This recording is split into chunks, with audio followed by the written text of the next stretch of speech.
Mesdames, Messieurs, bonjour, et bienvenue dans cette nouvelle édition de notre rubrique spécialement consacrée à l'actualité culturelle et médiatique de l'Asie.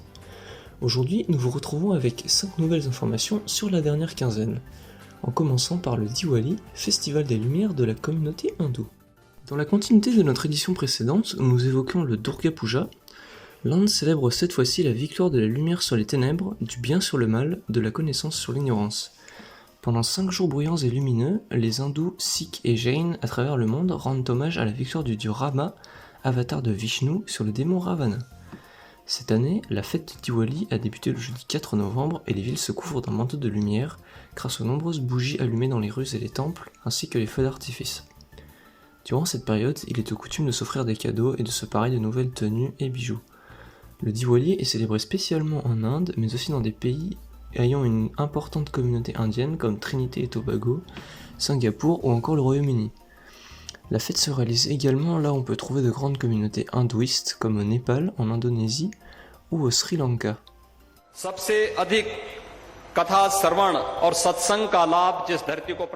Le Sri Lanka justement qui, via ses liens religieux, renforce sa diplomatie culturelle avec l'Inde.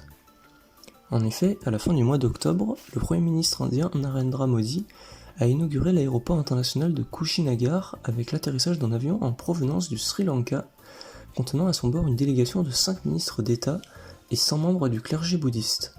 Le gouvernement de Modi a montré un vif intérêt à favoriser et à promouvoir les liens avec le Sri Lanka, raison pour laquelle l'ouverture de cet aéroport sera bénéfique pour le tourisme entre les deux pays.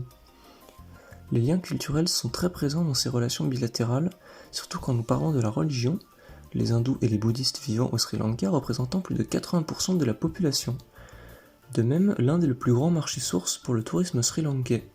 Ainsi, il y a un mois, le pays s'est engagé à verser 15 millions de dollars sous forme de subventions pour développer le patrimoine bouddhiste au Sri Lanka. Partons maintenant en Corée du Sud, où la plateforme Netflix promet d'investir dans de nombreux contenus multimédia malgré le problème des frais de réseau. Le vice-président de Netflix, Dean Garfield, a déclaré le 4 novembre que la société était prête à investir dans la création de contenus coréens. C'est certainement le succès mondial de la série Squid Game, dont nous avons déjà parlé, qui a attiré une nouvelle attention sur l'industrie sud-coréenne et ses réalisateurs. C'est pourquoi Netflix s'est engagé à dépenser 500 millions de dollars supplémentaires d'ici la fin de 2021. Cependant, le géant mondial du streaming est conscient des controverses entourant les coûts liés à l'augmentation du trafic réseau due à l'explosion du nombre de téléspectateurs en Corée du Sud. L'entreprise a été fortement critiquée par les fournisseurs d'accès internet locaux et les régulateurs pour avoir refusé de payer l'utilisation du réseau. Le président Moon Jae-in a également déclaré plus tôt que les plateformes mondiales et les fournisseurs de contenu devaient assumer leurs responsabilités. Dans une actualité divertissement maintenant, du 30 octobre au 8 novembre a eu lieu la 34e édition du Festival international du film de Tokyo. Le festival de renommée mondiale était placé sous le signe de la lutte contre la pandémie de Covid-19 et la réalisation des objectifs de développement durable. C'est ainsi que le président du festival, Hiroyasu Ando, a décidé de relever le défi de la pandémie à travers le 7e art en s'exprimant sur le rôle du cinéma dans ses représentations. Le directeur de la programmation du festival, Shozo Ishiyama, a présenté les 15 films en lice, avec par exemple le fameux When Pomegranates Howl, une œuvre réalisée par un cinéaste iranien, qui met en scène un enfant qui veut devenir acteur dans un Afghanistan en proie à la guerre. La jeune actrice célèbre Ai Hashimoto, l'ambassadrice officielle de cette édition, a également animé une discussion avec le réalisateur Keisuke Yoshida, rappelant que sa carrière avait débuté grâce au Festival international du film de Tokyo, comme pour de nombreux acteurs et réalisateurs japonais. Le festival s'est également ouvert sur un film étranger, Cry Macho de Clint Eastwood, drame néo-western américain incarnant le mélange entre nouveau et ancien si cher au cinéma japonais. Enfin, dans le domaine de la peinture, nous vous présentons une exposition sur les grandes artistes féminines du XXe siècle en Chine. L'exposition, intitulée Heijiangning China Women Artists Association, organisée au musée d'art Heijiangning de Shenzhen, présente la scène culturelle de la Chine du début du XXe siècle et le mouvement artistique en plein essor promu par les femmes peintres de l'époque.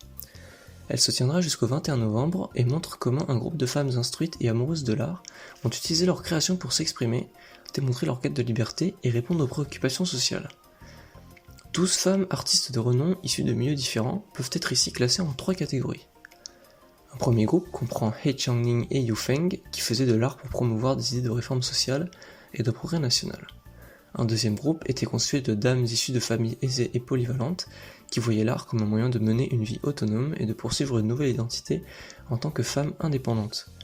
Et enfin, un troisième groupe était constitué de femmes formées non seulement à la peinture classique chinoise, mais aussi à l'art occidental, et qui ont essayé de rassembler les deux arts pour apporter un nouveau regard sur la culture nationale.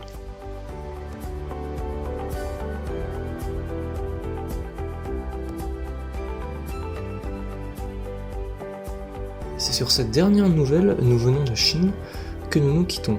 Nous vous souhaitons une très bonne semaine et nous retrouvons pour une 4e édition de notre journal sur l'actualité culturelle et médiatique de l'Asie. Merci encore et à bientôt.